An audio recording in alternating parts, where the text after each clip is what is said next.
Yeah, at this point, sorry, we're starting the meeting now. At this point, we don't have quorum for your particular application due to the fact that one of our commissioners will be resigning themselves from the application voting.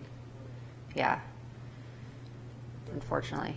All right, let me start the meeting, and I'll put all this on record so everyone knows what's going on in the public as well. Welcome everyone to the February meeting of the Portsmouth Conservation Commission.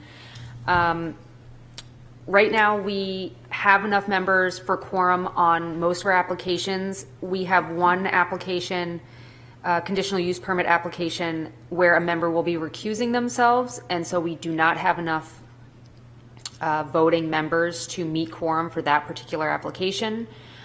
So I'm not sure if we need to take a vote on it to postpone it to the March meeting. Probably makes sense just to do it, just in case. So we will do that first. I apologize. There's nothing we can do if we don't have the members, unfortunately. And we have an open spot too. So if anyone wants to come apply for the Conservation Commission, this wouldn't happen as frequently. But we're hurting for some numbers. So why don't we start with that? And if someone would like to make a motion to postpone the wetland conditional use permit application as well as the State Wetland Bureau application for 185, 187 Wentworth House Road.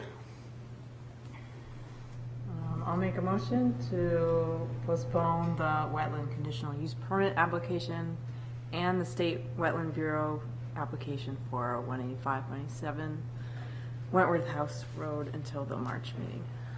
We have a second? Second, Talia? All in favor? Okay.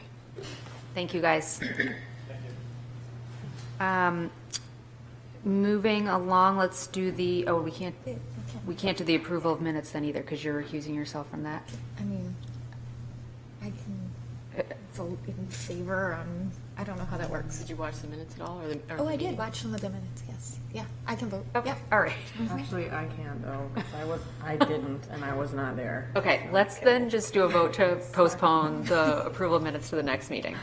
Would someone like to make that motion? I'll make a motion to move the approval of the January 8th meeting minutes to the next meeting. Great. Second? Second.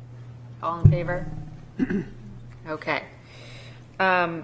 Moving right along, the work session for 82 Driftwood Lane withdrew, so we don't have that on our agenda at the moment, which moves us right along to the wetland conditional use permit for 56 Ridges Court. If anyone is here to speak to that application? Good afternoon, Eric Weinrub with Altus Engineering. I'm fortunate you guys are short in your commission. And I left my entire packet on my desk, and I am so embarrassed, but I can get through this. Okay. So I'm representing Mike and Anne Marie Rainbow. They're here today for 56 Ridges Court. They live at the corner of Newcastle and Ridges Court. So when this property came available to purchase, the seller of the property was approached by a lot of developers because it's an oversized lot for the area. It's 30,000 square feet, and it actually is 3 parcels. And I did look at it with a couple of developers, but the seller wanted to keep it in the neighborhood and with someone who would respect it and not overdevelop the property and try to maximize the return, so they sold it to the Rainbows. And so what we're proposing to do is raise the existing shed and garage, eliminate a significant portion of the driveway that is very close to the resource area, keep the existing home, and add on to that home. And the lot is very much compromised with the 100-foot wetland buffer. There's only 2 portions of the lot that's not in either the tidal buffer or the freshwater wetland buffer. And out of that area, there's almost no area that's actually in the building envelope by zoning from front, side, and rear yard setbacks. And to keep the existing building, you can't really add on to the side of it, because one is, you wouldn't have adequate space for the garage and a driveway in front to park on the site. And you would block the view of that of the building and ruin the architecture of it. So the natural addition is off the back where the existing deck is, push it into the side so you meet the side yard setback, and then add on to that going south towards the water. And so that's how we ended up with the site design, with the driveway coming in, going underneath, and we provided the driveway in its manner with a turnaround for the reasons of Ridges Court is a very narrow road, and there's parking on the road. There's been a lot of incidents with DPW plows and trash removal hitting the vehicles on the road. So by providing adequate space on site, we're actually providing an amenity to the entire neighborhood. We got involved after the survey and wetlands mapping were complete, and the parcel, when you go out there, we had a site walk, but there was snow on the ground. You go out in the backyard, and there's lawn throughout the entire back parcel, back of the lot. Did I say something that upset you, Kate? Okay. So when the wetland scientists came back and mapped the wetlands and it went right through their backyard, I think they were a little shocked. So they actually had second wetland scientists. They had both Joe Noel and Mark Jacobs delineate it, and it came back with the same delineation that not the entire, but a significant portion of the backyard, that lawn is wetlands. And so that, what they really want to do is, they bought it because of that nice backyard. They want to maintain that backyard, but we know that, your regulations, you want a 25-foot no-cut buffer. You want that wetland to be naturalized. And for mitigation of this, what we're proposing is, we're proposing to offset and plant some trees along the wetland line so that delineates that wetland line, but also consolidate the two other parcels into that one parcel, and preserve that in perpetuity, whether through a deed restriction or something we work out with the legal department. I think that we're making it better. The existing shed and garage is about 40 feet from the wetlands. We're making it, the new shed, about 53 feet. We're moving the pavement away from the back of the house towards the front of the house, so that, or the driveway area, so that the contaminants are much further away from the resource area than they are now. There's no stormwater management treatment on the site. We're providing infiltration on the back of the site with the stone drip edges, and underneath the deck, we're making sure that the slats are wide enough that the water goes through, and that we're treating the runoff from the driveway as well as other portions of the roof line in the infiltration basin under the deck. We're also, there's a lot of water that comes down Ridges Court and onto the parcel, and what we're doing is we're creating a swale that, more of a formal swale that runs around in between the Vandermeer parcel and our parcel on our site, to convey water away from their property, and then channel it along the property line and treat it through the grass swale into the wetland system. Can you show where that is on the Sure. pointer? Because I'm not clear where that swale is. You can go down one sheet to the grading plan. Don't have it all the way. So, right here, we're creating this swale along that line there. Now, I'm probably not talking into the microphone. or right through there, is that, am I moving it or are you, Kate? Sorry, I am, sorry, trying to Okay. zoom in. It's tough to see. So we'll do that again. So that's the swale that we're creating there, so that the water, there's a fair amount of water that comes down Ridges Court, and so we're making sure that it doesn't go onto the abutting property. And so this entire area here is the deck, and that's all crushed stone and with a perforated pipe, and so that picks up the runoff from this portion of the roof, and then the back portion of the roof of the existing home, and then this whole back of the house has a stone drip edge to promote infiltration on that side. I can go back through the criteria, except I left my notes at the office, but you have that whole criteria for the conditional use permit in our package. I will point out that staff has reminded me that there is no fertilizer allowed, and I put it on the plan, and I will reiterate it again and will comply, is that we believe that allowing fertilizer to establish turf helps minimize the potential for invasive species and also gets the grass growing quicker, so you're having less potential for erosion. We will comply fully with the ordinance where there's no fertilizer allowed. I think I'm out of words for the moment.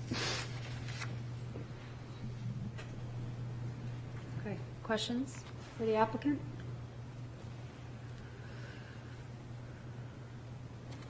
I'll start. The swale is going to be grass? Yes. Okay.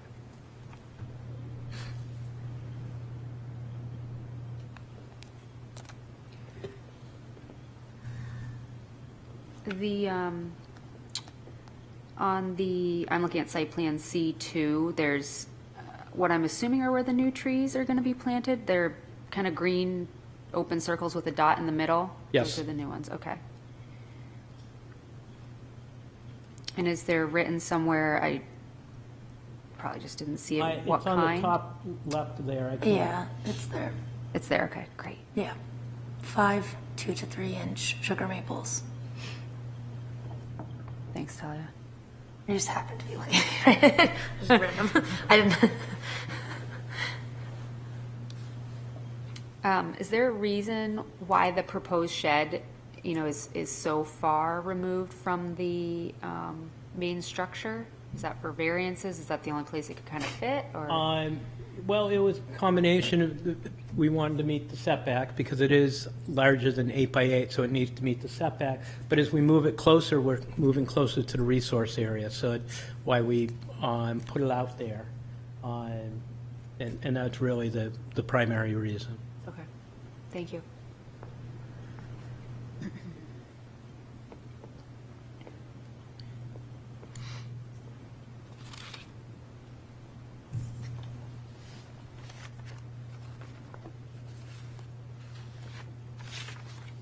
In reading your narrative, it said by combining all these parcels, you had an amount of square footage that would allow you to subdivide?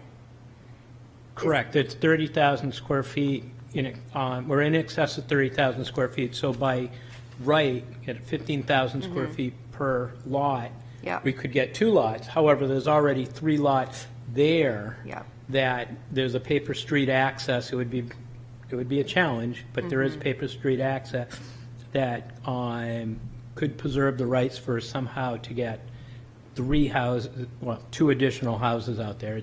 It's not what we want to do. So meaning that paper street would have to become a real street in order Correct. for those to have the road frontage Yeah. and for the subdivision to happen, the subdividing to happen, because I don't know how you get road frontage for 2 without that paper street turning into a real street? Correct. Okay. Got it. So, is there anything formalized to combine those 3 lots, or will they remain? We've offered that in our application, and that it would be a condition of the approval that, you would make your recommendations, but the planning board would stipulate that it would have to be combined for us to move forward. Is there any other benefits to consolidating the lots, or is it purely for this benefit at the moment? Well, they're taxed on buildable lots. Gotcha. So consolidating it would, Consolidating would be a financial gotcha, okay. benefit.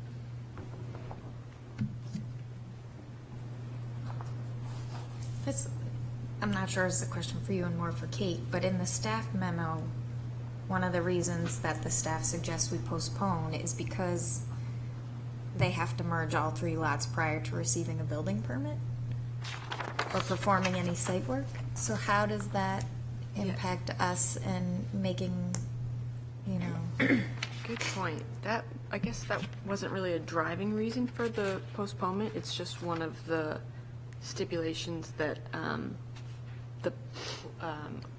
staff liaison that works with the planning board wanted us to put in if it does eventually go to a recommended approval, just so that when it gets to planning board, and also the legal department wanted this, just so that they have to be merged before any site work occurs, because that's what's shown on the plans here. It's the carrot to get the building permit would be that, I understand, but I'm also thinking for the applicant because I know, like, how long does that process take? to merge the parcels, it's just, it's a deed and a form that you file through the city. We're in the process of Okay. doing that on a different parcel right now. It's not a whole long drawn process. You need a release from the lending institution to allow it to occur, and then they provide that, and then you sign a form that gets recorded, and that's basically all that happens. Okay. I mean, for us, you know, this is new for me on the commission to have to think about, but also for your applicant, if that was a 6-month process, then, and we make the recommendations or things that we make now, it seems like you've already tapped into No, a potential CUP time that you might have to do the work. If it was something that would be extended. probably our shortest task. You know, we still have to get a shoreline permit, and once we're successful, if we're successful at the planning board, then they have to actually prepare the final architectural drawing to get a building permit. So there's some time there as well. Okay. But we need to keep, Yep, I Process understand that moving piece. forward. I just, I Sure. just needed some clarification. Thank you.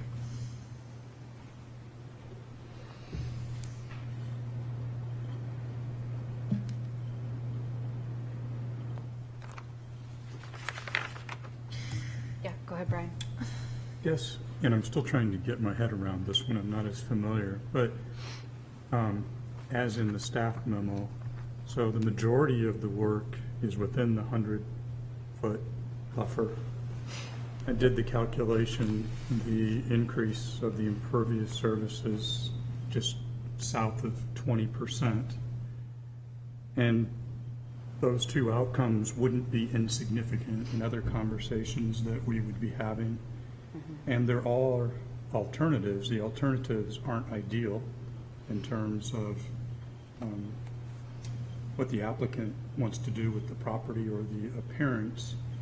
But I think the fact that it is that consequential, and it would set a precedence to a degree, or I'll just say it wouldn't be consistent with how we've tried to follow these regulations. So it leads me to say that it needs to be a priority to understand better what alternatives were examined and what ones might still exist. It isn't an immediate jump that these other things offset the need to understand those, in my view. Yeah. Do you have any comments towards that? Kind of talking us through some of the, you know, how you landed on this concept? well, just going back to where I started is that the way the existing house is configured, and it's up close to the street, that if we were to do an expansion directly off the south side of the building, there'd be no room for getting a driveway in where you can park vehicles on the property and in front of the garage. So we wanted to make sure that we were in far enough and we weren't ruining, and I'll say ruining, the architecture of the existing building. So by coming off the back, it allows us to come south off the back of the building and build a building, an expansion that that has room on the site, that meets all the zoning setbacks for, front, side yards and so forth. And if you look back at that previous sheet, you can see how much developed area is even closer. So we're really making this a much better site by getting rid of the paved surface in front, or closer to the wetland that has no treatment today. So that's, regardless where that house is, the driveway's on the other side. So we're getting better treatment and we're infiltrating the surfaces from that driveway. Getting rid of that garage and shed that's so close. And again, that has no treatment adjacent to it. So we're getting that water coming off the roof further away from the pavement, so that we're reducing the heat island effect where the hot water is flashing off the paved surface and going into the wetland. So we're improving it in all those manners, and putting that house where we are, it doesn't encroach on the views of any of the other property, which was also a consideration, because that area is close to the waterfront, and so putting it in certain places could potentially have blocked some views. So just to be clear, making sure I understand this, you're proposing to offset the increases in impervious surface of this proposal solely by the consolidating of the lots and, putting in the deed or however that legal language needs to happen, that they would not be developable. Correct. We also know that we are increasing impervious, and if it was, it made a difference, we could look at what, reducing the deck a little bit, reducing the shed a little bit, or changing some of the driveway surface to permeable. Yeah, those are some of the things that I think need to be examined. And we can handle that, one of two ways is if you are so inclined, if your 460 is your magic number, we could work to reduce our impervious by 460. Is that what the increase is currently? Yeah.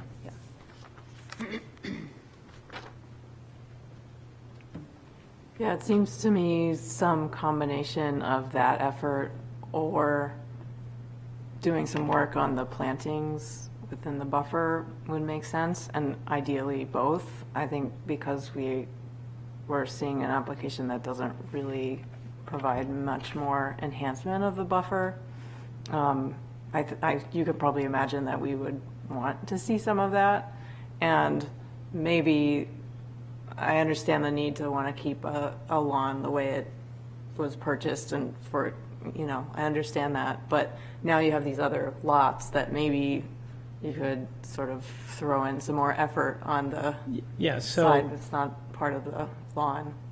If you can go to the existing conditions, that shows the whole thing.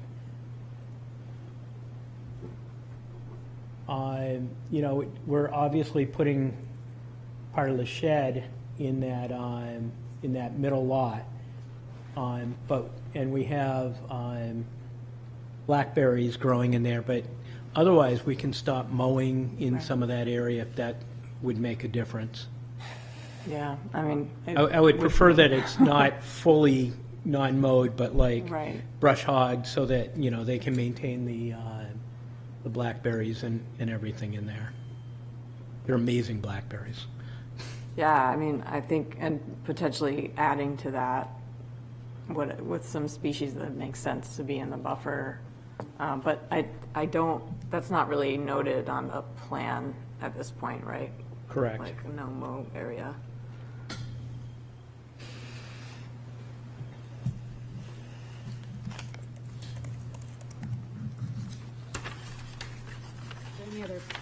Any other questions for the applicant? If not, someone can make a motion and we can go into a discussion amongst ourselves. And again, the motion can be changed, so if, it would just be a motion to kind of get us into discussion.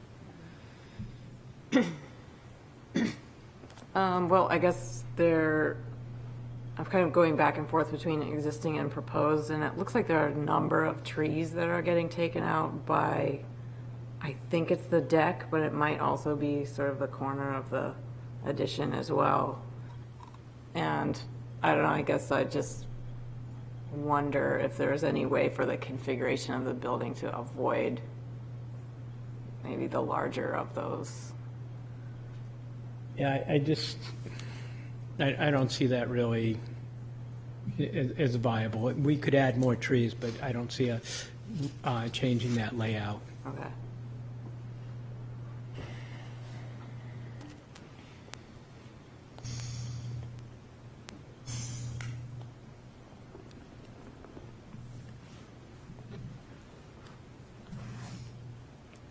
Someone's ready to make a motion.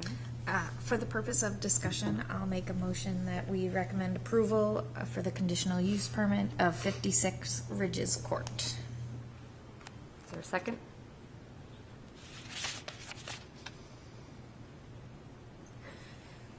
Second. Yep. Who wants to kind of start us off here? I have one just kind of administrative. I don't understand, I think this is for you, Kate, regarding the deed and the need to have that restriction in there and the recommendation from you and the staff of postponing to March. I don't fully understand that issue and how we should think about that. Yeah, maybe it wasn't really explicit in this, because usually with postponements in the staff memo, I think it used to be done where there wasn't stipulations after the postponements, and we started doing them just as like a reference for things that need to be worked on for if it was to be postponed. Sure. But I think staff thoughts in postponing was related to the 460 square feet, or sorry, not the 460, but the increase in impervious surface with the driveway. That was like 300 something square feet. It was relatively small, but it triggers a section in the ordinance that requires the applicant to submit a wetland buffer enhancement plan, which Eric and I talked about this briefly this week over the phone. And I think the applicant's thought is that the deed restriction is sort of a good replacement for an enhancement plan. And if we can try to leverage that in lieu of the enhancement plan. And then not to add on to all the confusion, but in talking with the legal department this week, they also recommended that instead of a deed restriction, the city prefers, in that situation, they would prefer an easement to the city rather than a deed restriction, just because it's cleaner. I'm not sure if the applicant or the property owners are amenable to that, but the main reason for the postponement was that need for a buffer enhancement plan, which is a required part of the application. That's helpful. Thank you, Kate. Yeah. In regard to the deed restriction versus the easement, I think that we would have to understand a little bit better what's entailed in the area. language of that. So Yeah. what I'll say at this point is, I think we're on board with that, but if there's language in there they're not comfortable with, would probably be coming back here or doing something different as mitigation. Yeah, if that's sort of the road that we want to recommend, then I would recommend that the commission probably give some input to what that language would be before we recommend that as a stipulation, just so we know what we want out of it. Yeah. I mean, for me personally, I don't feel like consolidating those properties or doing an easement or anything like that is enough compensation for not enhancing the buffer and not mowing the wetland.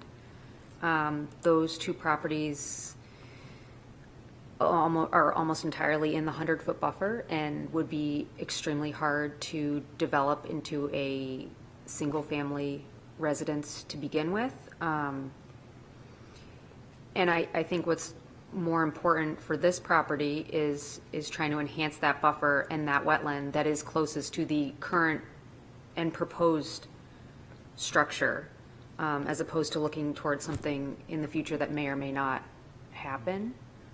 And for me, that would be, not mowing the wetland, not mowing the 25-foot buffer, and, just letting that come back naturally, have some physical boulders along that line until it's, forever, or at least until it's grown up, so it's very obvious where it should not be mowed. But that's kind of where I feel on this property, also based on the parcel to the, I guess that would be the western side. It's not on this,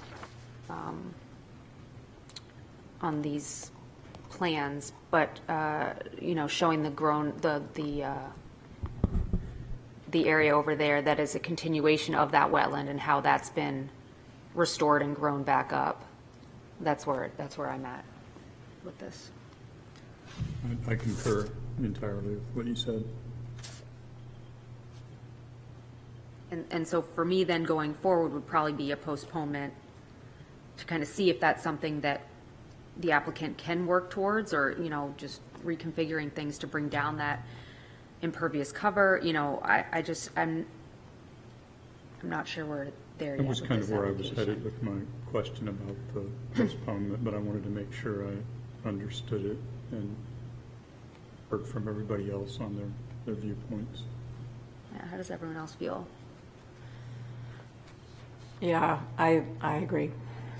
I agree. I think especially the fact that we're mowing, not just in the buffer, but the actual wetland itself. I think that's a tough one to pass. If I can, the parcel on the other side of the street, the east side, recently received a conditional use permit, wetlands permit, and they're entirely in the 100-foot tidal buffer, and that entire yard is lawn. Unless I have that specific application in front of me and can see what our stipulations were and all that, that's something I can totally look at when if you come in front of us for another meeting and we postpone, but at this point, I can't, there's not much we can look at with that.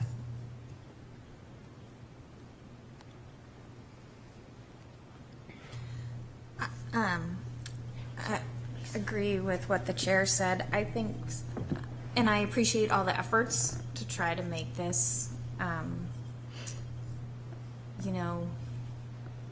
more of a natural property and preserve it as what it is to some regard. And I know the net change in impervious surface is fairly low from what's there to what you're proposing.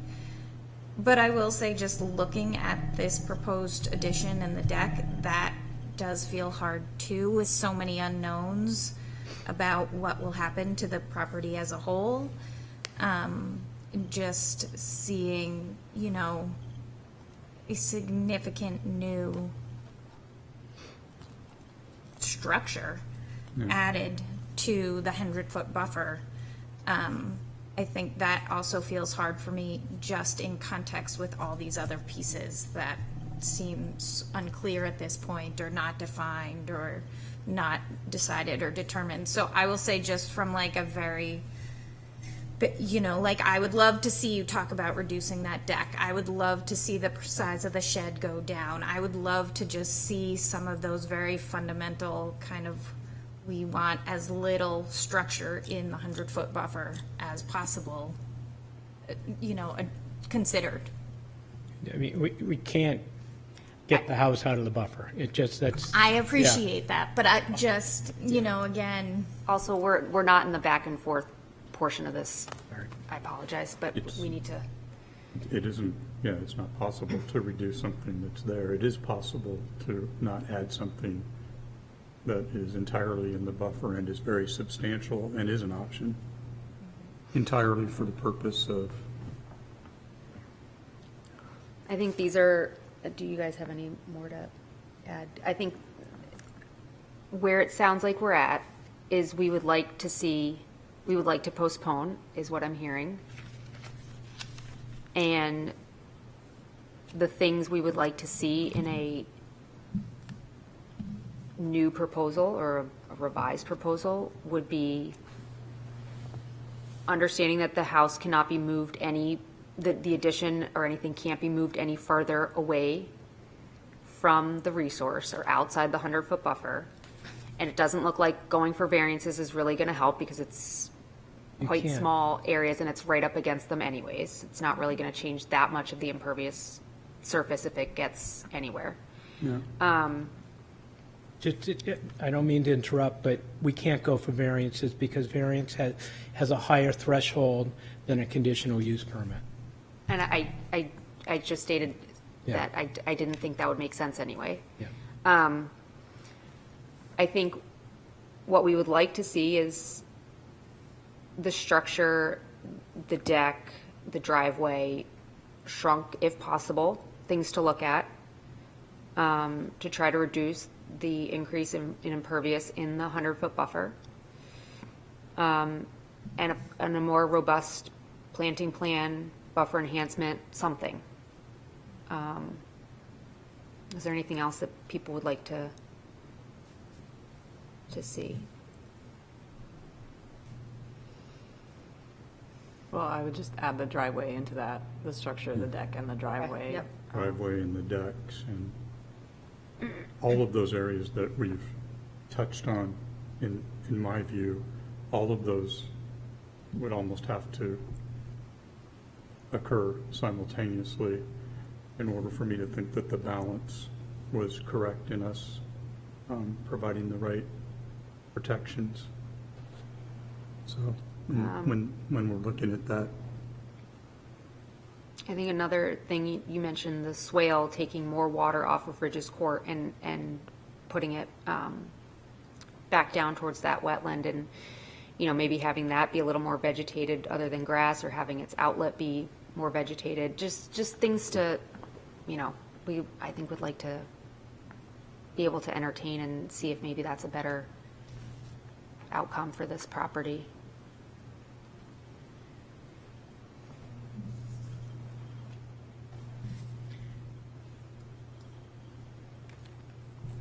If we have no other further discussion, we can either keep the motion and do a whole bunch of stipulations, we can change the motion. Yeah, those are, I guess, our two options. You can keep the same motion too and vote. Yeah, just as Unless is. you want to add all the stipulations. Yeah, okay. can the motion be withdrawn It can also be withdrawn. and then a new In the motion second. for postponement? Is that a valid approach? I myself would prefer that, but it's not my motion, so. No, I withdraw my motion. Are you okay with withdrawing a second, or? Who was What second? did I say? I don't think I seconded. I don't think I Yes. seconded that. But I could be wrong. I think you did, Okay. Okay, well, I can withdraw my second. I don't remember. I was like, Okay. this is the first time I've ever done that. And then, do you want to make a new motion, Jess? Sure. I will make a motion that we postpone the conditional use permit of 56 Ridges Court until the March meeting, and ask that the applicant consider all of the things that were discussed, including a more robust planting plan along the buffer, consideration of the driveway and the deck and the new building and the shed, and the swale. Yeah. Look at Yeah. that. Okay, all in favor? Okay, that's where we're at. Thank you. Thank you. I think this is for you. I don't want to vote on what's happening to the parcels. Yeah. That's completely reasonable.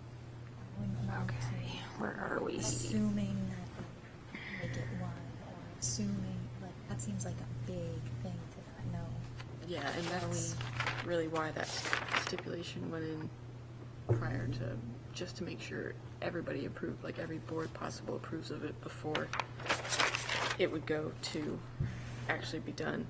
But something I didn't mention, and we don't talk about a lot, is that we can also make motions to deny an application.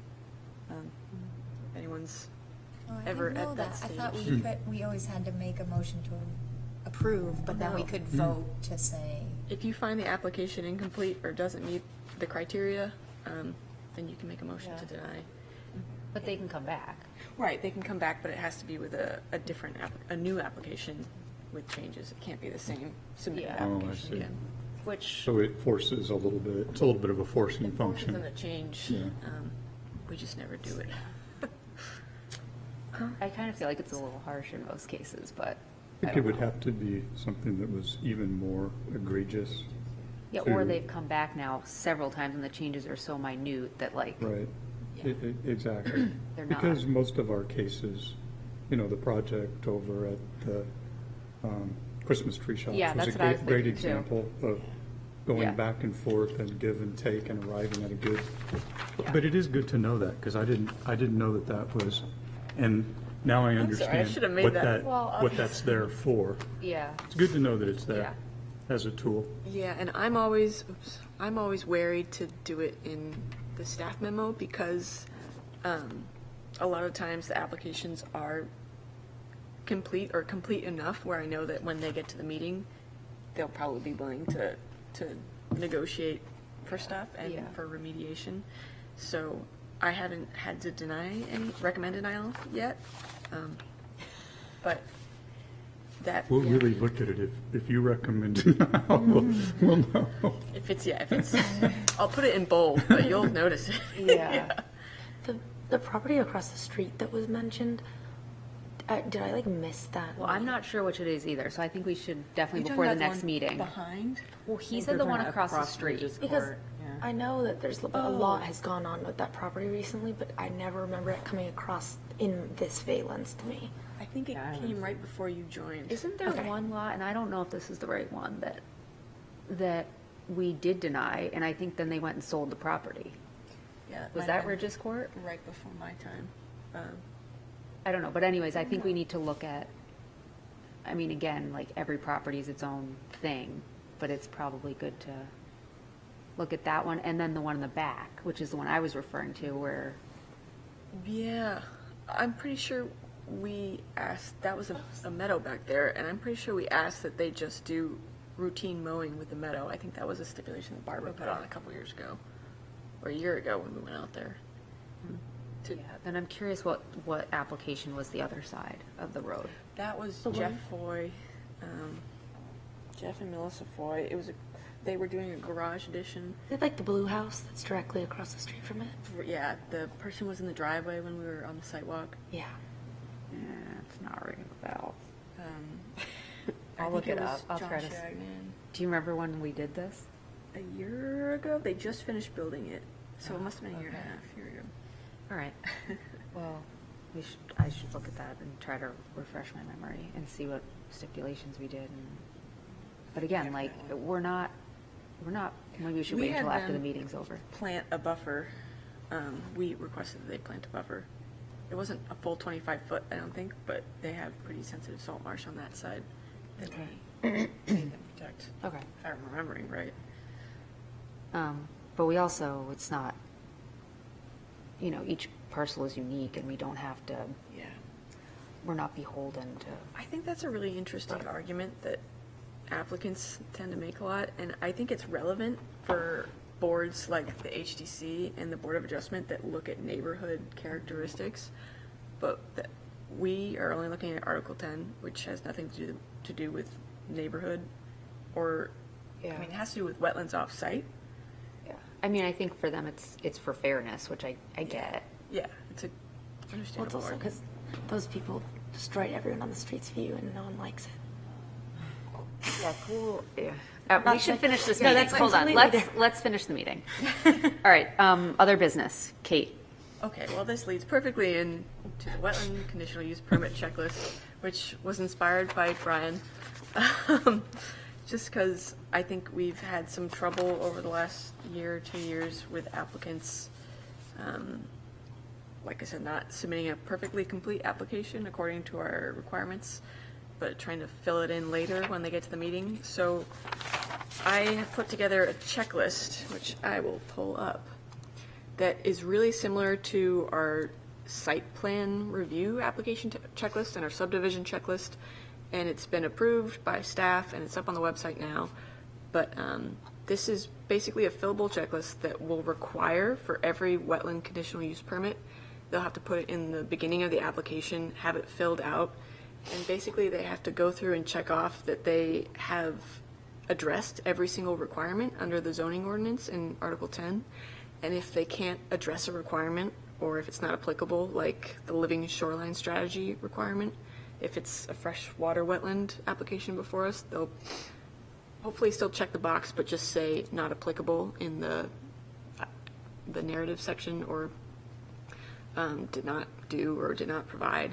But this is basically just easier for us to keep track of what is required, what was provided, and Sam was mentioning earlier, Where the heck it is in the application. where it is. Hopefully they can give us a sheet number or a page number, because some of the applications are very large, especially when it's a DES application that is also a wetland CUP, but they just submit the DES application in lieu of the wetland CUP.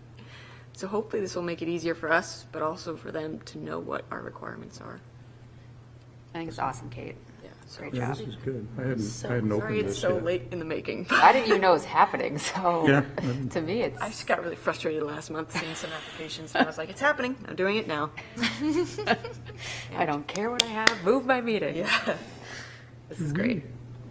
I just haven't looked out there, and this is wonderful. I think this will help a lot, so I'm grateful that you put that together. And then the other piece of, addressing these items, the other piece to me that we've seen quite a few times is the presentation succinctly addressing these, which could make the meetings more efficient and even the number of meetings. And I think you point them to where they can see other like presentations. But I think that's one thing that we should emphasize and make it very easy for them to find them. I know I've submitted multiple things to commissions and I've gotten mine approved the first time, I'm proud to say. And it's because I knew where to look at one that was almost identical to what I was doing that was well done. Yeah. And then I just modeled it. Yeah. So I think reiterating that and pointing them to those, because I don't think everybody knows what systems are out there and where to find things, and that there are these examples. The words are out there, but for some reason, unless you work with the city or you're familiar with these boards and commissions, you're not really aware that all of those prior things are out there with their status and the whole bit. Yeah, I would say too, just recent experience with someone in a completely different application process didn't know the order of things that they needed to do. Like they somehow did HDC out of order or something from the building permit, and I don't know that there's any place where it's very succinctly and easily presented. I think if you go in and talk to probably someone in the planning department, but other than that. Right, yeah. exactly, yeah. Maybe you have to point them to all of them, but to me, if for each sort of category or type, if there was one that could be pulled, and even if it had to have some information redacted or something, but there was just like a place to go and see. Exemplary application. Yeah, exemplary applications. I It don't know could if be, I mean, that's- it could be, it doesn't necessarily have to be a real one. It could be our ideal application Well, and that's what I, create yeah, that's it. what I wonder. We Yeah. could create but, Yeah, that's, well, that brings up a. It's that's a hard great though, because there's point. so many different, the variations, I know, It's that's huge. why, I don't want to create a ton of extra work. otherwise you have so- like a library of all these different ones, Right. but I don't know how you do that either. It might just be easy just to, at the very bottom of the checklist, there's the requested stuff that isn't required, but we usually ask for, which is like the narrative, and that they submit their DES permit at the same time. But if we put in sort of a reminder, or not even a reminder, just a box that says, if you're having trouble figuring out what to bring for a presentation to the commission, please contact Kate to see examples for what your project is similar. Yeah. Yeah, So yeah, that I way know I you're can super facilitate setting them helpful. one instead of. I'm just remembering a couple of them. Remember a couple of them that either on-site or even when they got here, they didn't realize that they had to do Yeah. some sort of presentation at all. Well, there's some at the sidewalks, they're like, so next week is the meeting? I'm like, Yeah, yeah. Like, and I have to be there. And I have to present You something. have to, yes. Yeah, so it's, that's a good point. but anyway, I think this is a I do too. wonderful, wonderful addition, and I think this will help a lot. So the rest is just icing on the cake. Even still, even with this, and like, I know you sent out the guidelines of how we want site walks to go, like, still people are just, don't, If this isn't Read your, it, or if they this don't isn't your follow it. everyday thing though, yeah. and you don't think like process-wise and Yeah. forms, I can see why it's not as easy if you don't, Yeah. if this isn't your world. But for the people though that this is their world, sometimes they're like, oh, that's too much work, or like, like staking And out then my there's- and site, then there- are you and then there's kidding me? that. Yeah, and then there's that, so it's like, yeah. Yeah, that's a Well, good point. Yeah, I think all the, like, that's so clear how you've outlined this, and it makes it more obvious that, like, no, like, this is really how it's going to go, and, like, you can not do this, but it's not going to, like, it's going to just take longer. Yeah. I think, Right. like, making it If so you don't clear have up these front. things, yeah. Yeah, because sometimes, yeah, there's like a balance between how much like teaching needs to happen versus like sharing of it. I don't know. I get confused by that part, I guess. Like what information people do and don't understand. Yeah. I hope they fill in your reference column where it has, Me too. Yeah, what happens if they With the don't page fill this in numbers? accurately? Do they just get denial? I don't know if it'd be that harsh to begin with, but I think I'll have to send it back and say, Send yeah, it that's back. what I was gonna say. Just send it really- back. This I would isn't love it if you complete. sent it back, if they left that column blank, I would say, send it back. Yeah, send it back. I usually, if Well- it's that, Kate's very nice. like a case, yeah. I'll fill it out for you. Don't Don't do that.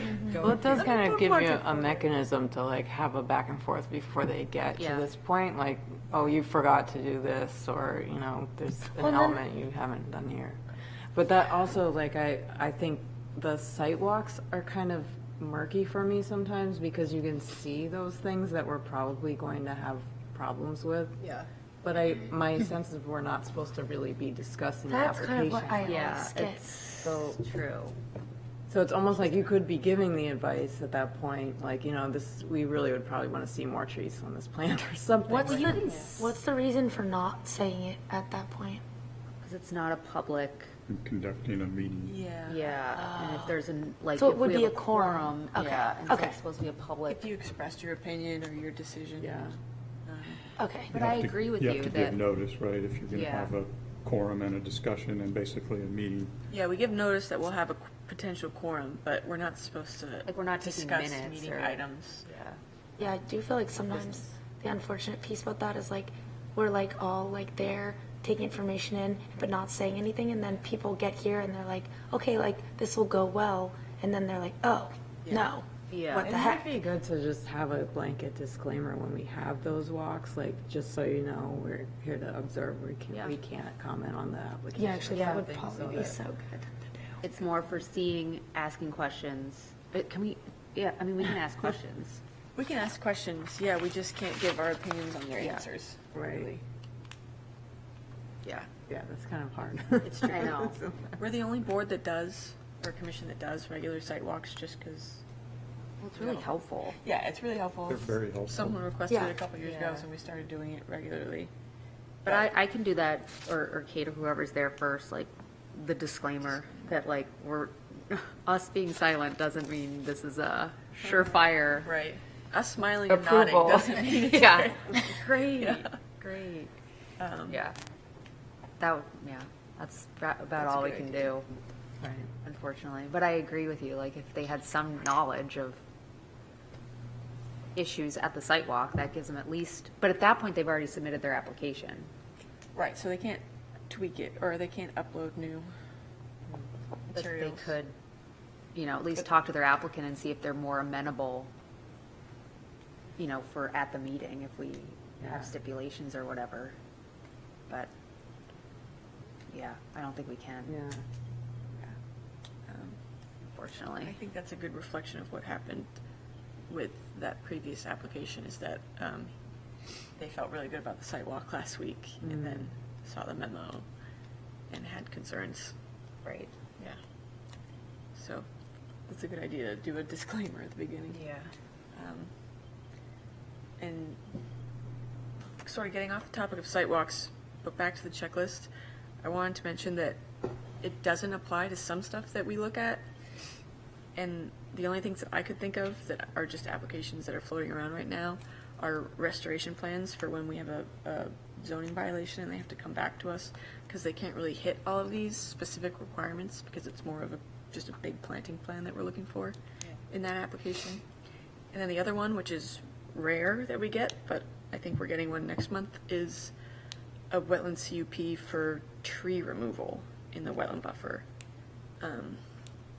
We almost never see those because the tree removals that happen tend to be ones that are diseased trees that we request a New Hampshire certified arborist to send Peter a letter, and we go do a site walk to assess the tree. And if it's like a dangerous situation, then we let them cut it without a permit. But I think next month we're getting an application that Or people just just cut wants to them cut down. a bunch of trees, yeah. Or people just cut them down and don't think or want to go for a permit. Right, then they come in for the restoration. I'm sure there's a lot of tree cutting in the buffer. We just don't get permits for We it. just don't know, yeah. Yeah. But, I haven't seen a tree permit since I started here, but I think we're gonna see one next month. And so that won't apply to this very well because, Yeah, that makes sense. You're not building anything. yeah, there's no new impacts. Yeah. New impervious impacts, Okay. and potentially no soil disturbance if they leave stumps, but we'll find out more next month. I have one other item, if I could bring it up, if it's okay to move on to other. Do you want it on, is this an after a meeting thing, or do you want it on the It, record? it doesn't need to be on the record. Okay. Do you want to, we can, do we have anything else on the agenda? I will just make a plug for the Sustainability Fair, which is Friday, April 11th from 4:30 to 7. So I hope that Conservation know. It's coming Commission right will up. be represented at that event. Table, huh? Yeah. Can we get Allison to come back for it? What is, it's the 11th, Yes, it's a Friday. April? Of April, 4:30 to 7 at the County Bean again.